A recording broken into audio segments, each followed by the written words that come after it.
അല്ല ആണ് എന്ന് വെച്ചാൽ ആദ്യം ഞങ്ങൾ തുടങ്ങിയത് ഒന്നിച്ചാണ്. ഇതുപോലെ ഞങ്ങൾ ഒന്നിച്ച് പടത്തിന് വേണ്ടി ആക്ടിങ് വർക്ക്ഷോപ്സ് ഒക്കെ ചെയ്യും. അപ്പോൾ അന്ന് ഇപ്പോൾ എനിക്കിപ്പോൾ എൻ്റേതായ ടീമും എൻ്റെ അസിസ്റ്റൻസും എല്ലാവരും ഉണ്ട്. അപ്പോൾ എനിക്കൊരു ഫാമിലി ഉണ്ട്. ഞാൻ എവിടെ പോയാലും, ഞാൻ ഹിന്ദി പോയാലും തെലുങ്കിൽ പോയാലും എൻ്റെ കൂടെയുള്ള ആൾക്കാരാണ് എൻ്റെ ഫാമിലി. അപ്പോൾ അന്ന് എനിക്കങ്ങനെ ആരും ഇല്ലാത്തൊരു സമയത്ത് ആദ്യമായിട്ടൊരു ഫ്രണ്ടായിട്ട് വന്നത് സണ്ണിയാണ്. അപ്പോൾ അവന് മനസ്സിലായി ഞാൻ കുറച്ചിങ്ങനെ ഒറ്റക്കാണെന്നുള്ളൊരു. അപ്പോൾ എപ്പോഴും വന്ന് എൻ്റെ കാര്യങ്ങൾ അന്വേഷിക്കുകയും അല്ലെങ്കിൽ പെട്ടെന്ന് അങ്ങ്, പക്ഷെ അവൻ്റെ പേഴ്സണാലിറ്റി അങ്ങനെ എല്ലാവരുടെ പോയി ഇടിച്ചു കയറി അങ്ങ് ഫ്രണ്ടാവും.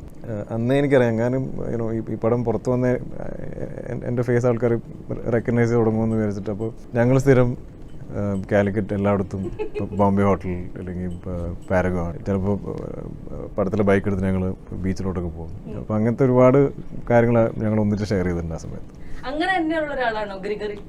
ആ, സിമിലർ ആണ് ഭയങ്കര. നസ്രിയ ഞാൻ ആദ്യം മീറ്റ് ചെയ്യണത് ചിലപ്പോൾ ഇവന്റിൽ മീറ്റ് ചെയ്യണം. പക്ഷേ എൻ്റെ ഒരു ഓർമ്മ ഐ തിങ്ക് സലാല മൊബൈൽസിന് ഒരു ഫോട്ടോഷൂട്ട്, പടത്തിന് മുൻപേ ഒരു ഷൂട്ട് ഉണ്ടായിരുന്നു. അപ്പോൾ അന്ന് തന്നെ, പക്ഷെ അന്ന് അവിടെ വന്നപ്പോൾ തന്നെ മൊത്തം ഒരു എനർജി മാറി. അല്ലെങ്കിൽ ഞാനൊക്കെ വന്ന് സ്റ്റിൽസ് ഒക്കെ എടുത്തിട്ട് പോകും, പക്ഷേ അവിടെ വരുമ്പോഴത്തേ എല്ലാം ഭയങ്കര ലൈവായി, ഭയങ്കര ഫൺ, ഒച്ചയും ബഹളവും. ഷീസ് അങ്ങനത്തെ ഒരു പേഴ്സണാലിറ്റി ആണല്ലോ. And it's not fake, it's not ഒരു പുട്ട് ഓൺ പേഴ്സണാലിറ്റി അല്ല. ഗുഡ്നെസ്സും ഒരു ഇന്നസെൻസ് ഒക്കെയാണ്. അത് എല്ലാം പുറത്ത് വരും.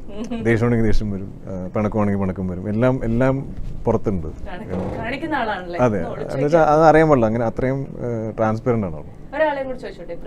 പൃഥ്വിയായിട്ട് എൻ്റെ ചൈൽഡ്ഹുഡ് മെമ്മറീസ് എനിക്ക് തോന്നുന്നു പക്ഷെ ഞങ്ങൾ 4 പേരുണ്ടായിരുന്നു. ഞാനും എൻ്റെ സിസ്റ്ററും രാജുവും ഇന്ദ്രേട്ടനും ഒക്കെ ഉണ്ടായിരുന്നു. ഞങ്ങളെല്ലാവരും ഏതോ ഒരു ബീച്ചിൽ ഇങ്ങനെ ഐസ്ക്രീം കഴിക്കാൻ പോയൊരു ഓർമ്മ എനിക്ക്.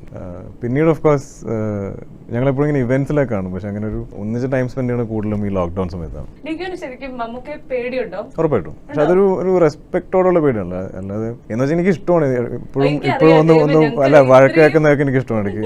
എന്ന് വെച്ചാൽ എനിക്ക് എൻ്റെ പേരൻസ് ഇപ്പോൾ ഞാനിപ്പോൾ ഇത്രയും വലുതായി, അല്ലെങ്കിൽ എനിക്ക് എൻ്റേതായ ഫാമിലിയായി, അപ്പോൾ ഇപ്പോഴും ഇപ്പോൾ ചിലപ്പോൾ ഞാൻ ലേറ്റായിട്ട് വരിക എന്നൊക്കെ ചെയ്ത് ഒന്ന് വഴക്കൊക്കെ പറയുമ്പോഴത്തേക്ക് എനിക്കൊന്ന് അവർക്കും ഒരു എന്ന് വെച്ചാൽ ഞങ്ങളിപ്പോഴും പേരൻസ് ആണെന്നുള്ളൊരു ഫീലിംഗ് ഉണ്ട്. അപ്പോൾ അതെനിക്ക് ഇഷ്ടമാണ്. ആ പേടിയൊക്കെ എനിക്ക് ഇഷ്ടമാണ്. ഓ പിന്നെ ഇന്നലെ ഞാൻ ലേറ്റ് ആയപ്പോൾ ഇത്രയും നേരമാണ് പ്രൊമോഷൻസ് എന്നൊക്കെ പറഞ്ഞ വഴക്ക. ഞങ്ങളറിഞ്ഞു രാത്രി 12:45 വരെ പ്രൊമോഷൻ കൊടുത്തു കഴിഞ്ഞ് ഇന്ന് രാവിലെ വീണ്ടും 10 മണി തൊട്ട് അടുത്ത പ്രൊമോഷൻ. അതെന്തോ എനിക്ക് ഉള്ളതാ, ജന്മന ഉള്ളതാ. ഇത്രയും വലിയൊരു സിനിമ പ്രൊഡ്യൂസ് ചെയ്യുന്ന അതിന്റെ ഒരു ടെൻഷൻ ശരിക്കും ഉണ്ടോ? ഉണ്ട്, പക്ഷെ അത് ഞാൻ ഒറ്റക്കെടുക്കുന്ന ടെൻഷനല്ല. എൻ്റെ കൂടെ തന്നെ ഒരു ഫുൾ ടീമുണ്ട്. ഞങ്ങൾ എല്ലാവരും ഒന്നിച്ചെടുക്കുന്ന ടെൻഷനാണ്. എല്ലാവരും ഭയങ്കര സിൻസിയർ ആയിട്ടാണ് വർക്ക് ചെയ്തിരിക്കുന്നത്. അപ്പോൾ അത് പേ ഓഫ് ചെയ്യുമെന്നുള്ളൊരു വിശ്വാസമുണ്ട്. എന്തുകൊണ്ട് ആ കുറുപ്പ് സിനിമ എന്തിനു കാണണം എന്ന് ആളുകൾ ചോദിച്ചു കഴിഞ്ഞാൽ എന്ത് മറുപടി ആയിരിക്കും കൊടുക്കുക? നമ്മൾ ഇപ്പോൾ കുറുപ്പും അല്ലെങ്കിൽ ഇപ്പോൾ